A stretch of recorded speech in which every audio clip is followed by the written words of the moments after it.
Hello guys, welcome to my channel. তো আজকে আমি এক্সপ্লেন করবো জুজুৎসু কাইসেন সিজন 3 এর এপিসোড নাম্বার 4। তোমরা যারা আগের এপিসোডগুলো দেখোনি সেগুলোর লিঙ্ক আমি ডিসক্রিপশনে দিয়ে রাখবো, সেখান থেকে দেখে নিতে পারো। সো আর বেশি দেরি না করে চলো শুরু করা যাক আজকের ভিডিও। তো এপিসোডের শুরুতে আমরা মাকিকে দেখতে পাই। সে জিনিন ক্ল্যান মানে তার বাসাতেই আসে। তো সবার ফার্স্টে তার নায়ার সাথে দেখা হয়। তো নায়া বলে যে তুমি এখানে কি করছো, তোমার চেহারা এতটাই খারাপ হয়ে গেছে যে আমি তোমাকে চিনতেই পারিনি। না তুমি জুজুৎসু পারো, না তুমি কার্স স্পিড দেখতে পারো, এখন আবার তোমার চেহারাও তো নষ্ট হয়ে গেছে। তো এখন তুমি কি করবে? ইউতার মেগুমির পিছিয়ে কি ঘুরে বেড়াবে? তো মাকি তাকে ইগনোর করে সামনে এগিয়ে যায় এবং সে আন্ডারগ্রাউন্ড ওয়্যার হাউসের দিকে যাওয়া শুরু করে, যেখানেই সব কার্স টুলগুলা রাখা হয়েছিল। তো মাকির মা তাকে আটকায় এবং বলে যে তুমি কি ভুলে গিয়েছো ওখানে মেয়েদের যাওয়া উচিত না? তো মাকি বলে যে তার কাছে ওয়্যার হাউসের চাবি আছে এবং ক্ল্যানের হেড মেগুমিরও পারমিশন আছে। তো মাকি তাকে বলেছিল নাওবিতো শেষ ইচ্ছা হিসাবে মেগুমি জিনিন পরিবারের হেড হয়ে গেছে। তো মেগুমি বলে যে সে কোনো হেড হতে চায় না এবং তার কোনো সম্পত্তিরও প্রয়োজন নেই। তো মাকি তাকে বোঝায় যে জুজুৎসু 3টা পরিবারের হেডের মধ্যে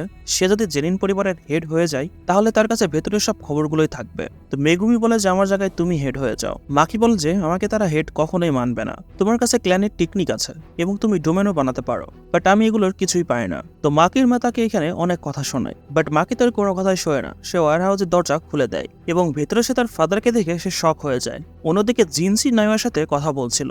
সে বলে যে মেগুমি জিনিন পরিবারের হেড হওয়ার জন্য বেটার চয়েস, কারণ তার সম্পর্ক গোজো ক্ল্যান এবং ক্যামো ক্ল্যান দুটোর সাথে খুব ভালো, বাট তারা মেগুমিকে ফুল সম্পত্তি কখনোই ভোগ করতে দেবে না। তারা মেগুমিকে সরাসরি মারতেও পারবে না, কারণ এমনটা করলে গোজো ক্ল্যান এবং ক্যামো ক্ল্যান তাদের বিপক্ষে চলে যাবে। বাট জুজুৎসু হায়ার সাপরা সবাইকে নোটিস দিয়েছে, কেউ গোজোকে রিলিজ করার বিষয়ে চিন্তাও করবে না, এটাকে ক্রাইম মানা হবে এবং আমরা এটারই সুযোগ নিব।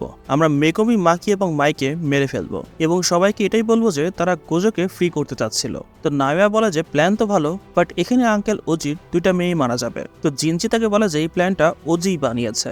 ওইদিকে ওয়্যার হাউসে মাকি তার ফাদার ওজিকে দেখতে পায়, যে আগে থেকে সব কার্স টুলগুলো এখান থেকে সরিয়ে রেখেছিল এবং সে মাকির বোন মাইকেও সেখানে মেরে দিয়েছিল। তো মাকি তারপরে ড্রাগন বোন নামের একটা কার্স টুল নিয়ে সামনে এগোনো শুরু করে দেয়, যেটা জুজো বানিয়েছিল। সে ড্রাগন বোন দিয়ে ওজির কাটানা একদম কেটে ফেলে, বাট ওজি তার কার্স এনার্জি দিয়ে মাকিকে স্ল্যাশ করে দেয়। ওজি বলে যে তুমি কি জানো আমাকে জেনিন পরিবারের হেড কেন বানানো হয়নি? তোমরা দুই বোনের কারণে। তোমরা দুইজন কোনো কাজেরই না, বরং তোমরা দুজন আমার জন্য একটা অভিশাপের মতো। জুজুৎসুর দিক দিয়ে ওজিও তার ভাই থেকে কোনো দিক দিয়ে কম ছিল না, বাট তার 2টা অপদার্থ মেয়ে ছিল। তো সে মাকি এবং মাইকে টেনে নিয়ে একটা চেম্বারের মধ্যে ফেলে দেয়। সে বলে যে এই চেম্বারটা গ্রেড 2 এবং তার নিচেরও কার্স স্পিড দিয়ে ভরা, যারা খুব দ্রুতই তোমাদের খেয়ে ফেলবে। দেন সে তাদেরকে বাই বলে সেখান থেকে চলে যায়। তো মাইক কোনোভাবে মাকির কাছে আসে এবং সে দেখতে পায় যে তার হার্টবিট এখনো চলছিল। দেন সে মাকির মুখ খুলে মুখে বাতাস দেওয়ার চেষ্টা করে। তো মাকি একটা ড্রিম মতো প্লেসে জেগে ওঠে, মনে হচ্ছিল তাকে কেউ পানিতে ডুবে যাওয়া থেকে বাঁচিয়েছে। মাই তার কার্স এনার্জি দিয়ে যে কোনো কিছু বানাতে পারে, বাট তার ভেতরে কার্স এনার্জি এত কম যে সে সারাদিনে শুধুমাত্র একটা বুলেটই বানাতে পারে। তো মাই মাকিকে বলে যে সে তাকে কিছু একটা বানিয়ে দিবে, বাট এতে তার জীবন চলে যাবে। তো মাকি কিছু বুঝতে পারে না, সে মাইকে থামতে বলে। তো মাই বলে যে তাদের দুজনের যমজ হয় মাকির দুর্বলতার মেন কারণ। মাকির কাছে হেভেনলি রেস্ট্রিকশন তো আছে, বাট তারপরেও সে তোজির মতো পাওয়ারফুল হতে পারবে না, কারণ জুজুৎসু ওয়ার্ল্ডে যমজদের একটা পার্সনই মানা হয়। যেহেতু মায়ের কাছে কার্স টেকনিক আছে, যার কারণে মাকি হেভেনলি রেস্ট্রিকশনের ফুল পটেনশিয়ালটা ইউজ করতে পারছে না।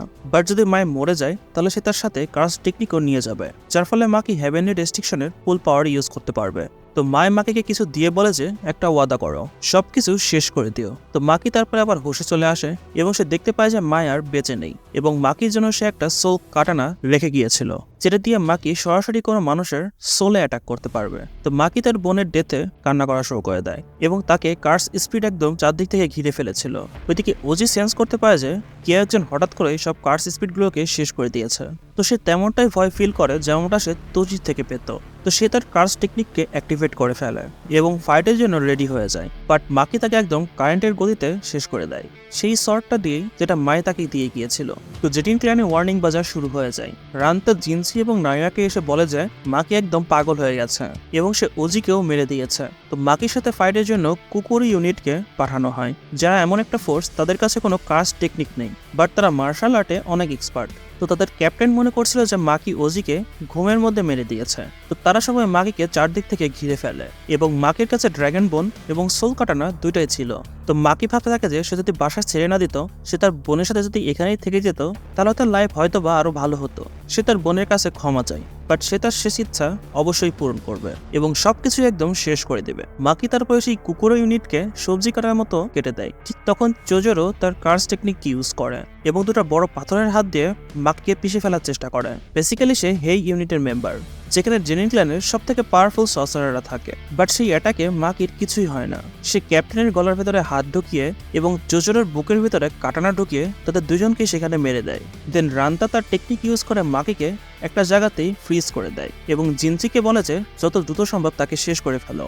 বাট তারপরেও মাকি নড়াচড়া শুরু করে দেয়, যার ফলে রান্তার অবস্থা একদম খারাপ হয়ে যায় এবং সে বলতে থাকে যে মাকি তো একদম তোজির মতো পাওয়ারফুল হয়ে গেছে। তোজি যদি যেত তাহলে সে জেনিন ক্ল্যানকে একদম শেষ করে ফেলতে পারতো। বাট সেই মাকিও ঠিক তেমনটাই করতে যাচ্ছে। জিনসি তারপরে তার অ্যাটাক শুরু করে দেয় এবং ওপর থেকে অনেকগুলো পাঞ্চেস মাকির ওপরে মেরে দেয়, যার ফলে এখানে বিশাল একটা এক্সপ্লোশন হয়। তো রান্তা মনে করে যে তারা জিতে গেছে, বাট সে অনেক আহত হওয়ার কারণে সেখানেই মারা যায়। বাট আমরা দেখতে পাই মাকি তো একদম ঠিক ছিল, তার হাতে জিনসি ছিল যে তাকে নদীতে ফেলে দেয়। তো নায়া তাকে বলে যে তোমার মন বলে কি কিছুই নেই। তো মাকি বলে যে না, মায় তার সাথে তার হার্টটাও নিয়ে গেছে। নায়া যখন ছোট ছিল তখন থেকে সবাই তার প্রশংসা করত এবং সবাই মনে করত বড় হয়ে সেই জেনিন ক্ল্যানের হেড হবে। সে তোজির বিষয়েও শুনেছিল যে সে একটা লুজার, তার কাছে কোনো কার্স এনার্জি নেই। তো নায়া সেই লুজারকে দেখতে যেত, বাট সে যেদিন তোজিকে দেখেছিল তার শরীর একদম কেঁপে গিয়েছিল। এখন মাকিও তোজির মতো পাওয়ারফুল হয়ে গেছে এবং সে জেনিন ক্ল্যানের সবাইকেই মেরে দিয়েছে। শুধুমাত্র নায়াই এখন বাকি আছে।